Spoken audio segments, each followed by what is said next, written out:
എപ്പോഴും നമ്മൾ നമ്മുടെ സ്വഭാവത്തെ നന്നാക്കുകയാണ് വേണ്ടത്. ആളുകളോട് എപ്പോഴും വലിയ കരുണയും വലിയ എളിമയും ഉള്ളവരാവുകയാണ് ഒരു മുഅ്മിനായ മനുഷ്യന് ഏറ്റവും അഭികാമ്യമായ കാര്യം. അവന്റെ ജീവിതം ആ രൂപത്തിലായി മാറിയാൽ എല്ലാ ജനങ്ങൾക്കും അവരോട് വലിയ സ്നേഹമുണ്ടാകും. പ്രത്യേകിച്ച് മൻ തവാദഅ റഫഅഹുല്ലാഹ്, ആരെങ്കിലും വിനയം കാണിച്ചാൽ, താഴ്മയുള്ളവരായാൽ അവരെ അല്ലാഹു സുബ്ഹാനഹു വ തആല പടിപടിയായി ഉയർത്തും. അല്ലാഹു അങ്ങനെയുള്ള എളിമയും വിനയവും അല്ലാഹു നമുക്ക് നൽകി അനുഗ്രഹിക്കട്ടെ.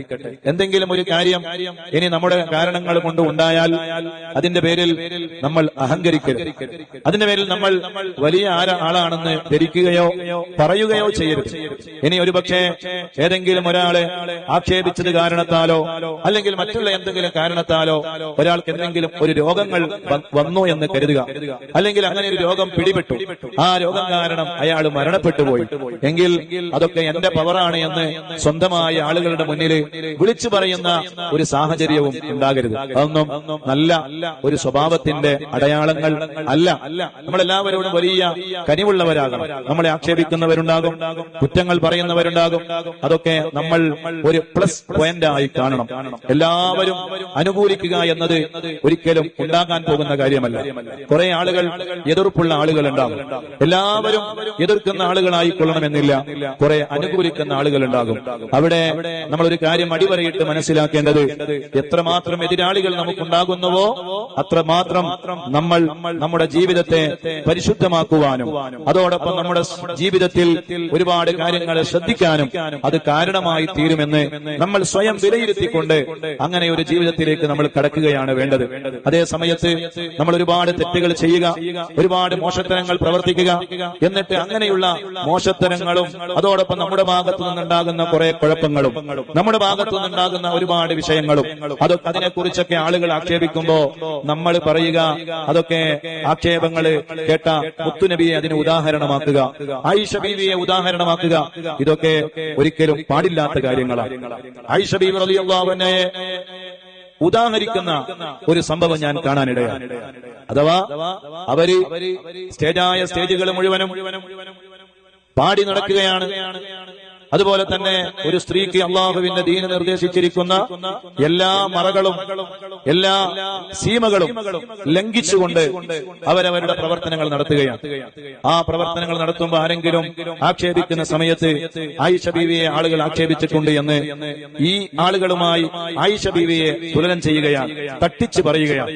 സുബ്ഹാനല്ലാഹ്, എത്രമാത്രം വലിയ വിരോധാഭാസമാണത്. ആയിഷ ബീവിയെ ഉദാഹരിക്കാൻ എങ്ങനെ കഴിയും? ആരാണ് ആയിഷ ബീവി റളിയല്ലാഹു അൻഹാ? മുത്തുനബി സല്ലല്ലാഹു അലൈഹി വസല്ലമ തങ്ങളുടെ വളരെ പ്രിയതമയായ ഭാര്യ. ജീവിതത്തിൽ ആയിഷ ബീവി റളിയല്ലാഹു അൻഹയെ ഒരാൾ പോലും നന്നായി കണ്ടിട്ടുണ്ടാവൂല, മുത്തുനബി സല്ലല്ലാഹു അലൈഹി വസല്ലമ തങ്ങളല്ലാതെ. അവിടുത്തെ പ്രിയപ്പെട്ട പിതാവായ അബൂബക്കർ സിദ്ദീഖ് റളിയല്ലാഹു അൻഹു അല്ലാതെ, അവരുടെ പ്രിയപ്പെട്ട സഹോദരൻ അബ്ദുറഹ്മാൻ ഇബ്നു അബൂബക്കർ സിദ്ദീഖ് റളിയല്ലാഹു അൻഹു അല്ലാതെ ഒരുപക്ഷെ അവിടുത്തെ മുഖം മുത്തുനബി സല്ലല്ലാഹു അലൈഹി വസല്ലമ തങ്ങളുടെ ആ പവിത്രമായ അവിടുത്തെ ജീവിതം ആരംഭിച്ച അവിടുത്തേതുമായുള്ള ജീവിതം ആരംഭിച്ചതിന് ശേഷം ഒരാളും കാണാനിടയായിട്ടുണ്ടാവുകയില്ല. അങ്ങനെയുള്ള ആയിഷ ഉമ്മയുടെ പേരിൽ ആരൊക്കെയോ ആരോപണങ്ങൾ ഉന്നയിച്ചു എന്ന ആ ഉദാഹരണം ഇവരിലേക്ക് ചേർത്തി പറയുകയാണ്. എന്ത് മര്യാദക്കേടാണത്, എന്ത് അടിസ്ഥാനമാണ് അതിലുള്ളത്? നഊദുബില്ലാ.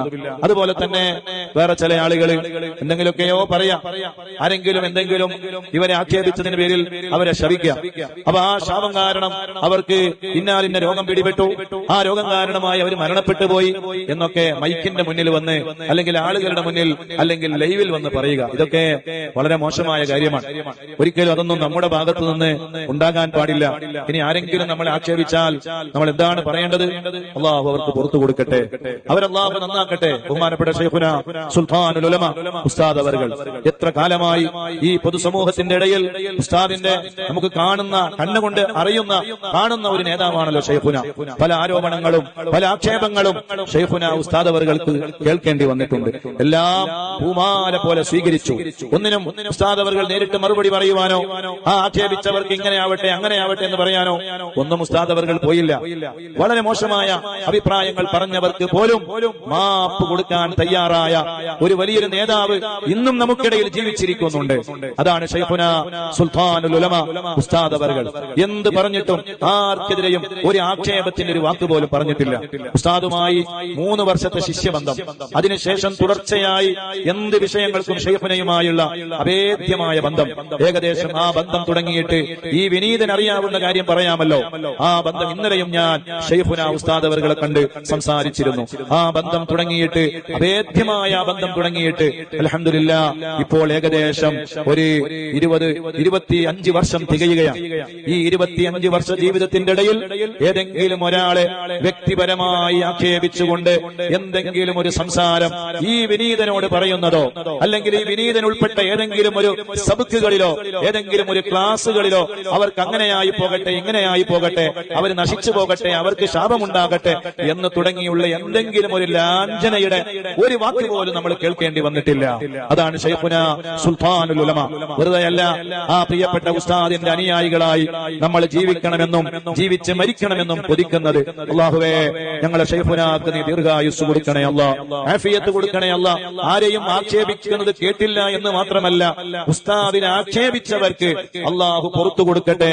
അല്ലെങ്കിൽ അവർ ഉസ്താദിന്റെ അടുക്കൽ വരുമ്പോൾ അവർക്കെല്ലാം മാപ്പ് കൊടുക്കുന്ന വളരെയധികം നല്ല സ്വഭാവത്തിന്റെ ഒരു വലിയ മഹാമാതൃകയാണ് നമ്മുടെ കണ്ണുകൊണ്ട് നമുക്ക് കാണേണ്ടി വന്നിട്ടുള്ളത്. അതുകൊണ്ട് എല്ലാവരോടുമായി പറയാനുള്ളത്, എന്തെങ്കിലും ആക്ഷേപങ്ങൾ കേൾക്കുമ്പോ അവർക്കെതിരെ ശാപവാക്കുകൾ ഉച്ചരിക്കുകയോ അല്ലെങ്കിൽ അവർ നശിച്ചു പോകട്ടെന്നോ, ഇനി അവർക്ക് എന്തെങ്കിലും കാരണമായൊരു രോഗം വന്നാൽ അതൊക്കെ എന്റെ പവറാണെന്ന് ധരിക്കലോ നടിക്കലോ ആളുകളുടെ മുന്നിൽ വിളിച്ചു പറയലോ ഒന്നും നല്ല സ്വഭാവങ്ങളല്ല. ഒരിക്കലും അങ്ങനെ നമ്മുടെ ഭാഗത്തു നിന്ന് ഉണ്ടാകാൻ പാടില്ല. പ്രത്യേകിച്ച് നമ്മൾക്ക് ആളുകളുമായി ഇടപഴകുന്ന ആളുകളാണ്, സമൂഹത്തിന് ആവശ്യമായ ആളുകളാണ്, അല്ലെങ്കിൽ സമൂഹത്തെ നമുക്ക് ആവശ്യമുണ്ട്. അങ്ങനെയുള്ള ഒരു ഘട്ടങ്ങളിലും മേഖലകളിലും ഒക്കെ പ്രവർത്തിക്കുകയും ഒക്കെ ചെയ്യുമ്പോൾ നമ്മൾ കുറെ ശ്രദ്ധിക്കണം. എന്തൊക്കെയോ പറയാ, എന്തൊക്കെയോ ചെയ്യാ, എന്തൊക്കെയോ കാട്ടിക്കൂട്ടുക, അതൊന്നും ചെയ്യാൻ പാടില്ല എന്ന് എന്നോട് ആദ്യമായും അതോടൊപ്പം മറ്റുള്ളവരോടും ഓർമ്മപ്പെടുത്തിക്കൊണ്ട് അല്ലാഹു സുബ്ഹാനഹു വ തആല നന്മയാർന്ന ഒരുപാട് കാര്യങ്ങളെ ചെയ്യാനും പ്രവർത്തിക്കാനും ജീവിതത്തിൽ കൊണ്ടു നടക്കാനും അല്ലാഹു നമുക്കെല്ലാവർക്കും തൗഫീഖ് നൽകി അനുഗ്രഹിക്കട്ടെ.